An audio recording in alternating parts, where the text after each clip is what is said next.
Saudara-saudari, Injil kita pada hari ini diambil dari Injil Matius bab 16 ayat 13 sampai 23. Sekali peristiwa Yesus tiba di daerah Kaisaria Filipi. Ia bertanya kepada murid-muridnya, kata orang, siapakah anak manusia itu? Jawab mereka, ada yang mengatakan Yohanes Pembaptis, ada juga yang mengatakan Elia, dan ada pula yang mengatakan Yeremia atau salah seorang dari para nabi. Lalu Yesus bertanya kepada mereka, tetapi apa katamu, siapakah aku ini? Maka jawab Simon Petrus, engkaulah Mesias, anak Allah yang hidup. Kata Yesus kepadanya, berbahagialah engkau, Simon anak Yunus, sebab bukan manusia yang menyatakan itu kepadamu, melainkan Bapa-Ku di surga. Dan aku pun berkata kepadamu, engkaulah Petrus, dan di atas batu karang ini akan kudirikan jemaatku, dan alam maut takkan menguasainya. Kepadamu akan kuberikan kunci kerajaan surga. Apa saja yang kau ikat di dunia ini akan terikat di surga, dan apa saja yang kau lepaskan di dunia ini akan terlepas di surga. Lalu Yesus melarang murid-muridnya memberitahukan kepada siapapun bahwa dialah Mesias. Sejak waktu itu, Yesus mulai menyatakan kepada murid-muridnya bahwa ia harus pergi ke Yerusalem dan menanggung banyak penderitaan dari pihak tua-tua, imam-imam kepala dan ahli-ahli Taurat, lalu dibunuh dan dibangkitkan pada hari ketiga. Tetapi Petrus menarik Yesus ke samping dan menegur dia, katanya, Tuhan, kiranya Allah menjauhkan hal itu. Hal itu sekali-kali takkan menimpa engkau.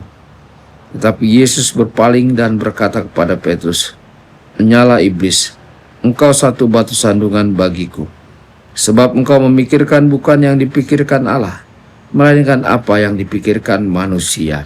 Demikianlah sabda Tuhan. Terpujilah Kristus.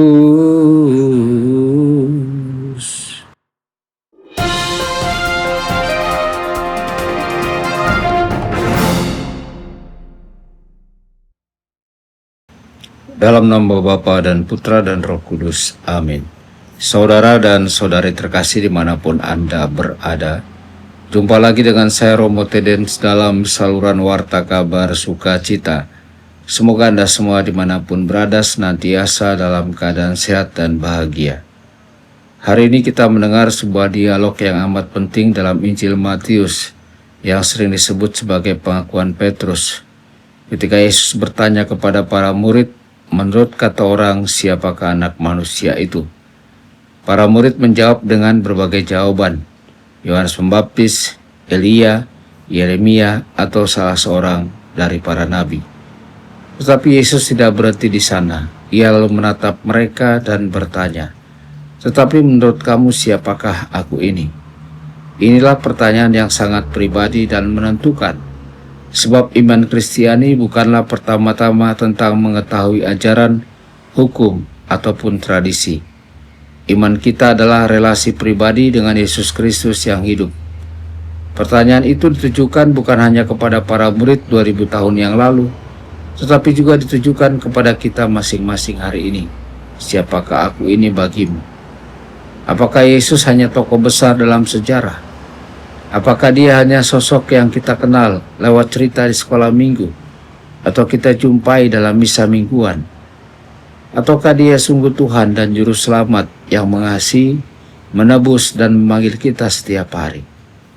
Saudara-saudari, ketika Simon Petrus menjawab, engkau adalah Mesias, anak Allah yang hidup, Yesus mengakui bahwa bukan karena kehebatan manusia Petrus berkata demikian, melainkan karena Roh Kudus yang meneranginya. Iman adalah anugerah. Namun kita tahu meskipun Petrus sudah mengenal siapa Yesus, imannya belum matang. Saat Yesus mulai berbicara tentang penderitaan dan salib, Petrus langsung menolak. Jangan Tuhan, hal itu sekali-kali tidak akan menimpa engkau. Yesus menegur dengan keras, nyala iblis, engkau satu batu sandungan. Iman yang sejati bukan hanya mengenali siapa Yesus, tetapi mau ikut jalannya, termasuk jalan salib.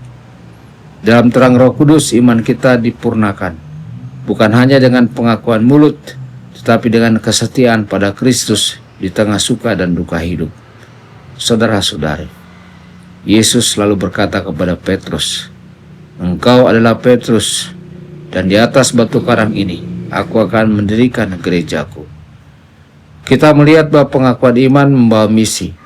Petrus dan para rasul diberi kuasa untuk mengikat dan melepaskan dosa. Gereja didirikan atas dasar iman, dan sampai hari ini terus berdiri sebagai tanda kasih dan karya keselamatan Kristus di dunia. Kita pun sebagai umat Katolik dipanggil untuk mengasihi dan membangun gereja, bukan meninggalkannya saat badai datang. Seperti kata Santo Bonifacius, gereja adalah kapal besar di tengah lautan dunia yang bergelombang. Tugas kita bukan melompat keluar, tetapi menjaga agar tetap di jalur.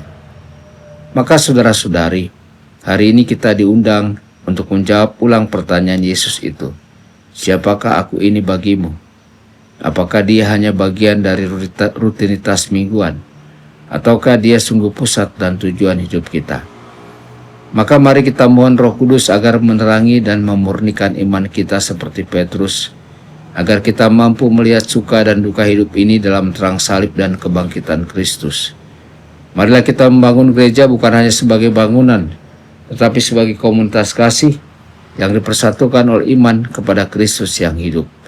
Tuhan Yesus memberkati Anda semua. Sabda Allah adalah kebenaran. Sabda Allah adalah kehidupan. Mari kita mencintainya, mari kita menghayatinya. Ya Tuhan yang ku muliakan, sabdamu angkat resahku.